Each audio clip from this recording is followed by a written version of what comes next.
belakang saya ada air terjun. Ya, kalau saya memperhatikan ada begitu banyak macam air terjun yang ada. Mungkin kita bisa menemukan air terjun yang sangat besar karena dari pegunungan yang tinggi dia mengalir ke bawah, sehingga mungkin derunya terdengar begitu deras sekali. Kalau kita dekat, kita nggak bisa ngomong seperti ini. Kita akan teriak-teriak, kita akan bersaing dengan derasnya atau derunya air terjun yang jatuh. Nah, yang saat ini air terjunnya tidak termasuk besar menurut saya. Ya, memang ada yang besar sekali, ada yang kecil, dan ini kecil ya. Ada di daerah Tiongkok, China. Karena memang saya lagi ada di sini, dan pada waktu saya ada di tempat ini, khususnya melihat air terjun, saya tentunya mengingat akan kebaikan Tuhan. Kebaikan Tuhan yang dari atas turun mengalir kepada kita, dan itu air itu tidak akan pernah habis.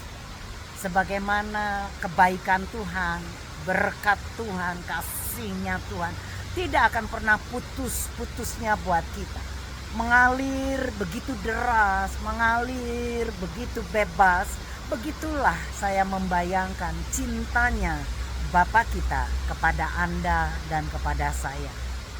Jadi pada saat saya melihat ini, saya bisa membayangkan betapa luar biasanya Bapa yang kita punya. Dia tidak pernah memperhitungkan kesalahan kita. Dia tidak pernah mengingat-ingat lagi akan dosa kita. Tetapi kasihnya, kebaikannya terus dicurahkan dari tempat yang maha tinggi, terus dicurahkan kepada kita. Dan ini air terjun kalau kita perhatikan tidak pernah berhenti. Dia akan terus mengalir dan mengalir. Dia sebagaimana Bapa kita mengasihi Anda dan mengasihi saya. Di dalam Yehezkiel 43 ayat 2 dikatakan suara Bapa, suara Tuhan kita menderu begitu dahsyat sekali. Dan kalau kita membaca bagaimana gemuruh suara yang maha kuasa itu menggetarkan hati. Saudara, dengan suaranya, dengan firman-Nya, dengan berkataannya, dia sanggup membentuk dunia ini sebagaimana yang kita lihat sampai hari ini. Begitu dahsyat sehingga seluruh bumi, seluruh makhluk yang ada di bumi sujud menyembah kepada Dia.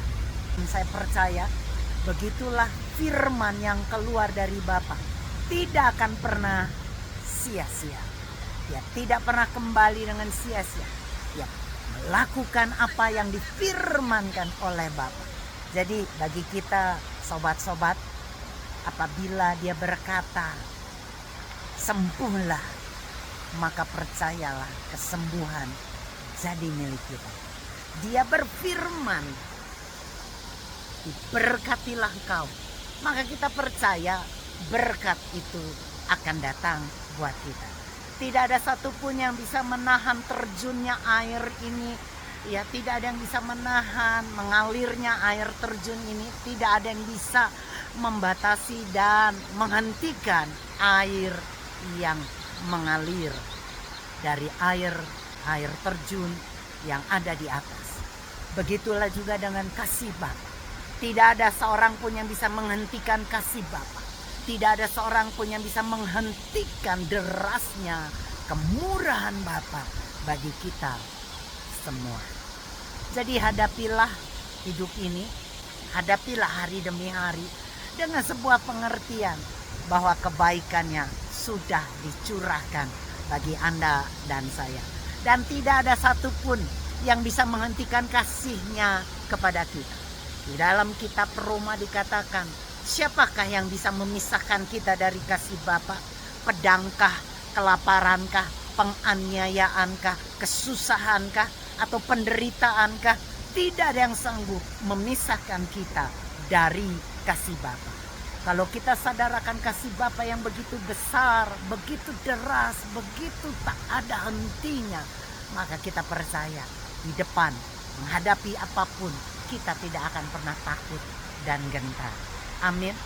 Shalom bagi Anda, shalom bagi Indonesia, shalom bagi kita semua. Tuhan Yesus berkati.